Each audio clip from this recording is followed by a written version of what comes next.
2, 1, action!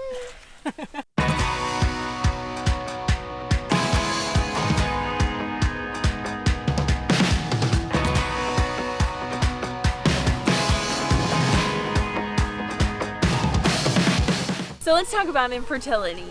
I'm sure you've noticed that anytime you're struggling with something, it feels like everybody around you does not have that same struggle. For example, for us, it was infertility. And so when we were struggling with infertility, it seemed like everybody around us was getting pregnant, having babies, our family members, our friends, co-workers. We were just surrounded by it. No time for stalling, the wild is calling. So we met in college. We got married right out of college. And we agreed pretty much immediately that if we had problems getting pregnant, we weren't going to sink a lot of money into infertility treatments and tests because we wanted to save that money for adoption. We didn't really care how God gave us a family. We just wanted a family. Whoa, into the daylight. So open your eyes, we're making the climb, we're taking the dive. So we worked hard, we played hard, we bought our first house, we got our dogs, and finally he was ready. Finally.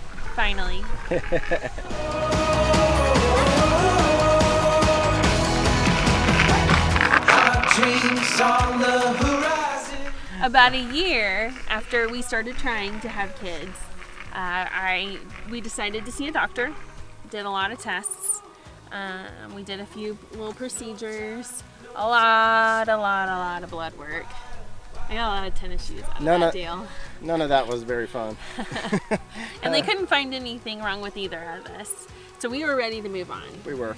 But our doctor was so adamant that we have our own kids. He was super sweet man, and just really in his heart was set on us being able to have kids. I think he might have been more devastated that we couldn't have kids than we were. I think so too. He was so sweet. Into the daylight. So open your eyes, we're making the climb, taking the dive, deep into the wild. So we agreed to try one more thing. It was a fertility drug, cheap, like we wanted, but had really good results, and it's relatively safe as far as drugs go. And so we compromised with him. A normal 6-month regimen we cut to 3, and waited to see what happens. God knew, and he was in control. He knew that little pill, combined with my endometriosis that we didn't know at the time that I had, would cause all kinds of problems. 4 major surgeries, 3 ginormous masses like softball size and larger, complications from surgeries. It was a crazy next 3 years. During this whole time, I had run across this proverb that says, "Hope deferred makes the heart sick, but a dream fulfilled is a tree of life." And I don't know why, but I hung on to that for dear life throughout the entire process of surgeries and tests and doctor's appointments and hospital stays.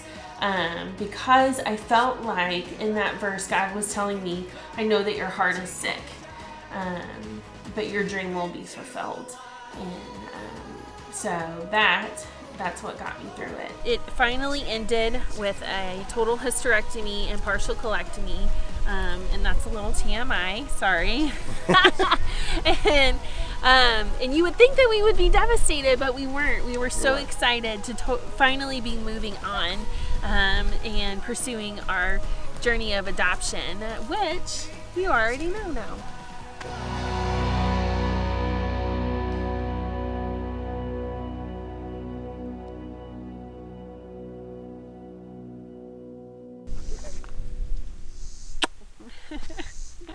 I'm really sweaty.